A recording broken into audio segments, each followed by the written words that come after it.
ஒவ்வொரு வாய்ப்பு இருக்கா? காலையில உங்களுக்கு ஒரு காமெடி பண்றதுக்கு விளையாட்டு பண்ணிட்டு இருக்கீங்க நீங்க என்ன? உங்களுக்கு என்னை பார்த்தா இது ஏதோ கேள்வி பண்ணி சிரிக்கணும் போல இருக்கு என்ன தம்பி? வேற ஏதாவது எடப்பாடி பழனிசாமி வந்து பிரச்சாரத்துல வந்து ரீல்ஸ் அரசியல் பண்றாருன்னு சிவசங்கர் சொல்றாரு. அதாவது பிரச்சாரத்துக்கு போகும்போது அல்வா தூக்கிட்டு போறாரு, இந்த மாதிரி ரீல்ஸ் பண்றதுன்னா யாரு அப்படின்னு சொல்லிட்டு இப்ப சிவசங்கர் சொல்றாரு.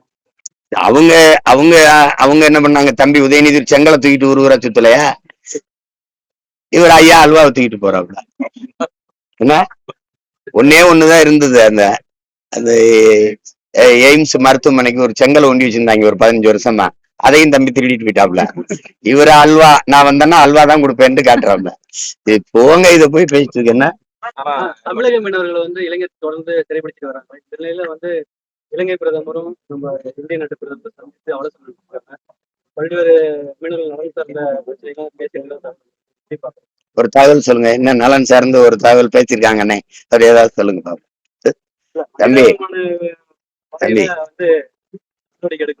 விடுங்க தம்பி. இதுக்கு முன்னாடி இந்த பிரதமர் வந்து சந்திக்கலையா தம்பி? இதுக்கு முன்னாடி இந்த அதிபர் சந்திக்கலையா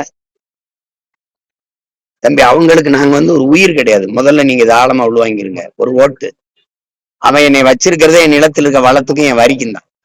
ஆழமா புரிஞ்சுக்கிறது இல்ல, இந்த புரியுது இல்ல? எங்களை ஒரு மனித உயிராவே மதிக்க மாட்டான். நாங்க சொல்லிட்டு தெரியுவோம் நாங்க இந்தியர்கள் நாங்க இந்தியர்கள். அவன் எங்களை மதிக்கிறானு பாரு.